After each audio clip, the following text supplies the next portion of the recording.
할렐루야. 주님의 이름으로 성도님들 환영합니다. 아멘. 하나님은 우리의 무엇을 보실까에 대한 말씀을 계속 이어가고 있습니다.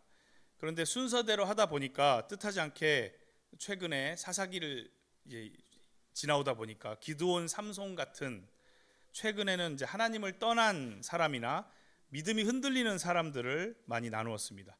그런데 오늘 한나는 많이 다릅니다. 한나는 이전에 그 사사기에 했던 힘센 삼손이나 아니면 전쟁에서 승리 많이 하던 기드온보다 훨씬 많이 다르고 좋았던 부분을 우리가 발견하기를 축복합니다. 자, 다른 사람과 함께 하시는 하나님은 어떻게 오늘 한나와 일하셨을까요? 함께 나눠보도록 하겠습니다. 먼저 오늘 한나를 나누기 전에 이 한나에게도 아픔이 있었습니다. 한나의 아픔을 한번 읽어볼까요? 1장 2절과 6절을 한번 소리내서 읽어보겠습니다. 1장 2절과 6절. 엘가나에게는 두 아내가 있었는데 한 아내의 이름은 한나요, 또 한 아내의 이름은 분인나였다. 분인나에게는 자녀들이 있었지만 한나에게는 자녀가 하나도 없었다. 6절 읽겠습니다. 주님께서 한나의 태를 닫아 놓으셨으므로 그의 적수인 분인나는 한나를 괴롭히고 업신여겼다. 자, 두 절만 딱 읽어봐도 한나의 아픔을 우리는 알 수 있어요. 첫째는 아이가 없다는 사실 자체가 뭐 오늘날에도 그렇지만 당시에는 더더욱 그랬죠. 왜냐하면 아이를 못 낳는 것이 당시에는 저주였거든요. 그러니까 너무 그 아이를 가지지 못하는 사실 자체가 너무 괴로웠는데, 둘째는 그 사실뿐만 아니라 그런 상황을 이용해서 그녀를 괴롭히는 또 다른 아내 분인나가 있었기 때문에 더더욱 아팠습니다. 이제 성경이 굉장히 역사가 긴 이야기를 다루다 보니까 이제 부인이 열어진 사람들이 이제 등장하기 시작해요. 다윗이 이제 앞으로 배울 건데, 다윗도 아내가 많았고, 이제 시대적인 상황을 좀 이해하면 좋을 것 같습니다. 일부 다쳐 이런 걸 성경이 지지한다 이런 게 아니라 당시 상황이 그런 상황이었다 이런 겁니다. 그래서 어쨌든 그녀에게는 어려움이 진짜 딱 눈에 보이는 두 가지가 지금 보이죠. 그런데 어려움만 있었냐? 또 사실 그렇지는 않습니다. 일단 남편 엘가나가 한나를 참 사랑했습니다. 그래서 성경을 이 사무엘상 1장 1절부터 20절까지 쭉 읽어보면 그 남편이 그녀가 울고 너무 슬퍼하고 속상해서 먹지 않고 식음을 전폐하고 괴로워할 때 관심을 계속 가지고 위로를 계속했다. 이거 진짜 오늘날에도 이런 남편들이 많은지 잘 모르겠지만 당시에는 더더욱이 없었던 것으로 보여요. 그래서 이 부분에 대해서 굉장히 언급을 성경이 하고 있습니다. 심지어 어느 정도로 남편이 한나를 아꼈냐면 다른 사람, 그러니까 또 다른 아내뿐만 아니라 그 자녀들의 배가 되는 재물을 챙겨주었다. 이런 건 사실 그냥 단순히 챙겨줬다 해서 끝나는 것이 아니라 챙겨주기 위한 그런 수많은 자본들을 각오하고 이렇게 챙겨준 거니까 굉장히 남편이 한나를 아꼈다, 이런 사실도 우리가 같이 알 수 있습니다. 그런 남편이 있어서 그래도 위로를 받지 않아라고 우리는 이야기할 수 있습니다. 읽다 보면. 그런데 우리는 여기서 이걸 발견해야 됩니다. 하지만 그렇게 사랑해주는 남편이 있음에도 아이를 줄 수는 없었습니다. 사람의 사랑이 귀하지만 사람의 사랑이 모든 문제를 해결해 주지 못합니다. 이것이 굉장히 중요한 부분이에요. 사랑이냐 현실이냐 이런 걸 갖고 결혼하는 사람들이 많이 다투는데요, 거기에 중요한 걸 하나를 빼먹고 항상 다퉈요. 사랑도 중요하고 현실도 중요한데 가장 중요한 것은 그 현실도 해결하지 못하는 게 있고요, 물질이죠. 그리고 사랑도 해결하지 못하는 것이 있습니다. 왜냐하면 둘 다 한계가 있기 때문에 그렇습니다.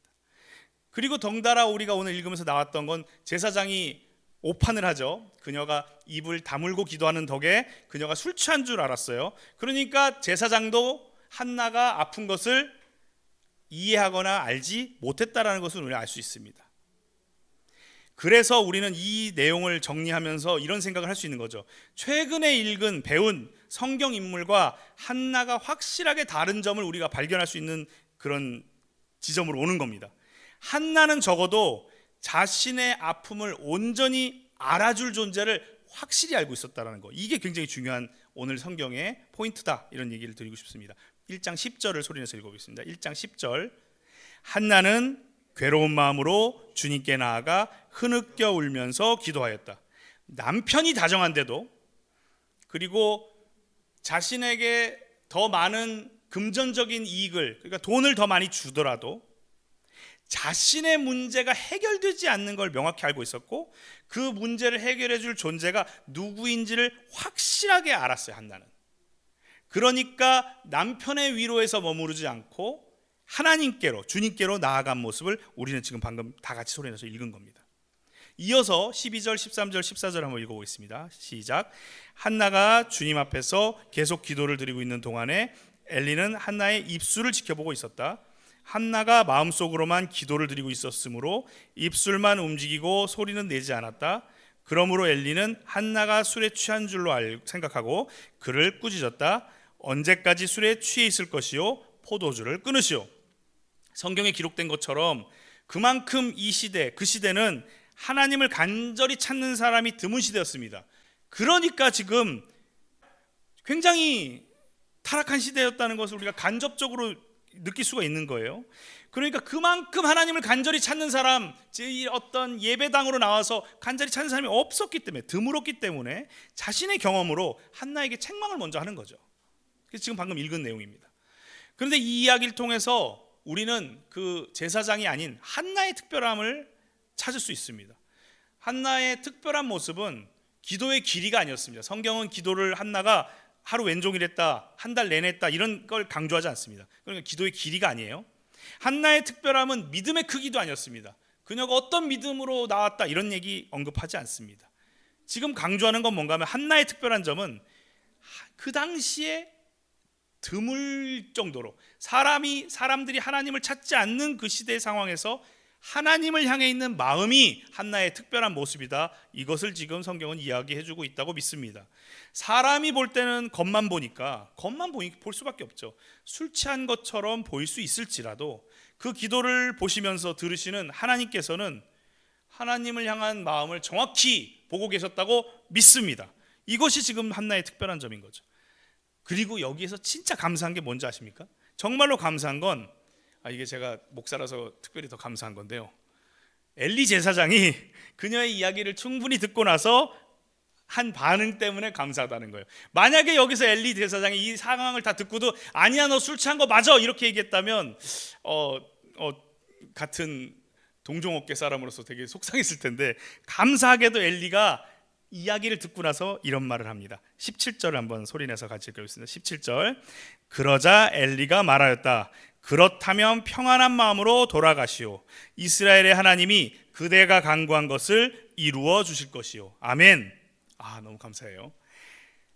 엘리도 사람이니까, 그때 당시에 사람들이 다 그랬으니까, 많은 사람들이 하나님 안 찾았으니까, 그러니까 술 취한 거로 오해할 수 있어요. 하지만 적어도 여기서 제사장이라고 했으니까 목사로 대입할 것이 아니라, 적어도 내 마음에 살아계신 예수님이 주인된 사람들은, 그러니까 이것은 적용하려면 제사장, 목사가 아니고 구원받은 우리 모두라고 생각합니다.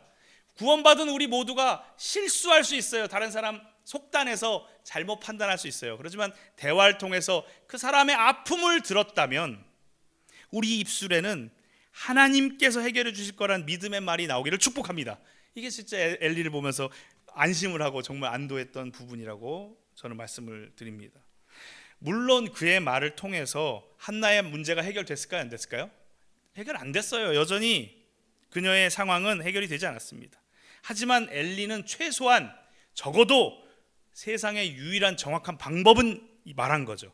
우리 중에 누가 그 문제를 해결할 수 있겠습니까? 여기서는 지금 아기를 못 가진 것이 문제로 드러났지만 우리 가운데 건강이 해결되지 않는 부분, 물질적으로 정말로 해결 안 되는 집이 있거든요. 관계가 계속 깨지는 어떤 사람이 있거든요. 그러니까 사람마다 안고 있는 문제로 적용해야 될 줄 압니다. 그래서 그런 문제들을 우리가 막 발버둥치면서 해결해 보려고 하는데요, 사실 해결되지 않습니다. 우리는 정답 알고 있어요. 하나님 외에는 해결할 수 없다라는 정답을 알고 있습니다. 이 부분을 읽으면서 저 자신에게 질문을 해봤습니다. 이 당연한 이 말이 내 삶에서 지금 요즘에 나오고 있나? 반성이 많이 됐어요. 그래서 저는 이 반성하는 마음을 가지고 여러분들과 나누고 싶습니다. 여러분은 가장 어려운 문제를 가지고 하나님께 한나처럼 기도로 나아갑니까? 또한 우리는 가장 어려운 문제를 가지고 주위 사람들에게 하나님께서 해결해 주실 거라고, 하나님밖에는 해결해 줄 수 없다고 믿음으로 말하고 말해주고 있는가? 이것을 우리가 돌아보기를 축복합니다. 보통의 사람의 기도할 때, 보통의 사람들은 이 상황이었으면 아마도 이렇게 기도하는 경우를 저는 사실 간증을 통해서 많이 봤거든요. 저도 그런 기도 해본 적 많은 것 같아요. 뭐냐? 이런 상황이라면 괴롭히는 분인나를 해결해 달라고 기도를 많이 할 것 같아요. 저도 그랬고요. 하나님, 분인나가 너무 괴롭혀요. 너무 미워요. 해결해 주세요. 좀 더 나아가면 그 문제의 근원인 아이를 달라고 기도를 많이 보통 우리들은 합니다. 그러다 보니까 오늘 말씀을 읽으면서 나중에 사실 이제 한나에게는 아들 사무엘 외에도 아이를 많이 주시거든요. 아이를 많이 주세요. 그러니까 사실은 아이가 생겼기 때문에 문제가 해결되었다고 우리가 오해할 수 있거든요. 그런데 말씀의 순서를 우리가 자세히 보면 여기서 하나님이 한나에게 발견하시고 기뻐하셨던 모습을 발견하기를 축복합니다. 18절 소리내서 읽어보겠습니다. 18절 시작. 한나가 대답하였다. 제사장님, 이 종을 좋게 보아주시기를 바랍니다. 한나는 그 길로 가서 음식을 먹었다. 그리고 다시는 얼굴에 슬픈 기색을 띠지 않았다. 이미 한나에게 변화가 먼저 있었습니다. 기도하고 나서 그녀는 음식을 먹었다고 지금 성경에 써 있습니다. 그런데 그 다음에 써 있는 이 부분을 한번 소리내서 다시 읽어볼까요? 음식을 먹는 그 다음에 그리고는 다시는 얼굴에 슬픈 기색을 띠지 않았다. 지금 이 순간이 뭔가면 지금 슬픈 기색을 띠지 않은 이 순간에도 여전히 그녀는 임신하지 않은 상태고요. 그리고 여전히 그녀에게는 아이가 없고요. 그리고 여전히 분인나는 한나를 괴롭히고 있는 상황 그대로입니다. 분인나가 해결되지 않았어요. 성경에는 분인나가 한 번도 해결되는 적이 없어요. 그런데 이미 한나의 마음이 평안해졌다고 성경은 기록하고 있습니다. 저는 우리가 오늘날 성경을 읽으면서 말씀을 통해 믿음의 핵심을 보기를 축복합니다. 어떤 문제가 해결돼서 어떤 행복이 찾아왔어요 하는 그런 세상에 죄 있는 사람은 벌 받고 그리고 착한 일을 한 사람은 축복을 받는 이런 원리로 우리가 성경을 보면 안 됩니다. 성경을 보면요, 말씀을 통해서 보면 우리가 보통 생각하기에는 아이만 선물처럼 딱 주면 해결됐어 이렇게 오해할 수 있는데 성경은 먼저 한나의 마음이 회복된 것을 보여줍니다. 이것은 하나님은 단순히 우리에게 없는 거, 여기선 아들이지만 물질이라던가 건강이라던가 없는 것만 주시는 분이 아니라 그 이전부터 한나와 함께 계셨고 한나를 지켜보고 계셨고 한나를 도울 마음이 계시고 한나에게 그 근원의 문제의 뿌리까지 다 알고 있는 유일한 분이라는 것을 우리가 성경을 통해서 발견하기를 축복합니다. 그래서 한나는 이 사실이 이 기도 과정 속에 엘리와의 대화 속에 발견되어져서 아이가 아직 생기지 않았지만 평안을 누릴 수 있었다고 믿습니다. 한나는 아이가 생겨서 평안해진 것이 아니라 하나님께 모든 것을 맡겼기 때문에 평안해진 것이라고 확신합니다. 오늘 말씀을 마무리해 보겠습니다. 오늘 한나에 둘러싼 상황을 정말 냉정하게 정리만 해보면 사실 그 순서대로 우리가 생각하면서 살면 하나님의 은혜를 좀 더 잘 느낄 수 있을 거라고 믿어요. 첫 번째, 사람은 남편부터 해서 제사장인 엘리까지 사람은 한나를 완전히 도울 수 없었다. 이게 사실입니다. 물론 믿음의 말을 전해주고 그리고 사랑해주고 위로해주고 관심을 가져주는 거, 이걸로 문제가 완전히 해결되지 않잖아요. 사람은 한나를 완전히 도와줄 수 없었다. 1번. 2번, 한나는 그 당시에 아무도 안 붙들던 하나님을 누구보다 먼저 붙들었다. 그러니까 문제를 붙들지 않고, 악이 못 낳는 문제를 붙들지 않고 하나님을 붙들었다. 그래서 정리해보면 하나님은 이 문제 해결 이전에 그런 고민하는 한나를 다 보시고 이미 이전부터 동행하고 계셨다. 이 사실들을 우리가 기억하기를 축복합니다. 그러니 결론적으로는 아이가 생겨서 평안해진 것이 아니라 하나님께 맡겼기 때문에 평안해진 한나를 우리가 기억하기를 축복합니다. 그래서 우리도 하나님께 문제를 맡기고 평안함을 얻을 때 그 문제를 맡겨서 평안함을 얻는 그 원리를 우리가, 그 지혜를 얻기를 바랍니다. 하나님은 하나님을 향해 있는 마음을 보십니다. 많은 사람들이 문제만 보던 시대에 한나는 문제가 아닌 하나님을 바라보았습니다. 오늘날도 마찬가지입니다. 수많은 문제가 폭탄처럼 떨어집니다. 뉴스만 봐도 정신없고 그렇지만 우리의 삶을 봐도 그렇죠. 각각의 어려움이 폭탄처럼 터집니다. 그럴 때 우리는 그 문제를 넘어 하나님을 보는 그런 놀라운 축복을 누리기를 간절히 바랍니다. 우리에게 한나의 말씀이 주는 의미를 기억합니다. 한나는 문제 해결 이후에 평안을 얻은 사람이 아니라, 문제를 해결하고 나서 평안을 얻은 것이 아니라 하나님께 맡긴 그 순간부터 평안을 얻은 사람이었습니다. 저와 여러분이 오늘 말씀을 붙들고 문제 해결이 되기 전에 하나님과 함께 함 자체로 평안을 누리는 그 놀라운 은혜 가운데 거해서 다른 어떤 문제들이 일어날 때마다 당황하고 힘들어하는 것이 아니라 침착하게 주님을 바라볼 수 있는 그런 믿음으로 우리가 나아가기를 간절히 축복합니다. 이 시간 기도하겠습니다.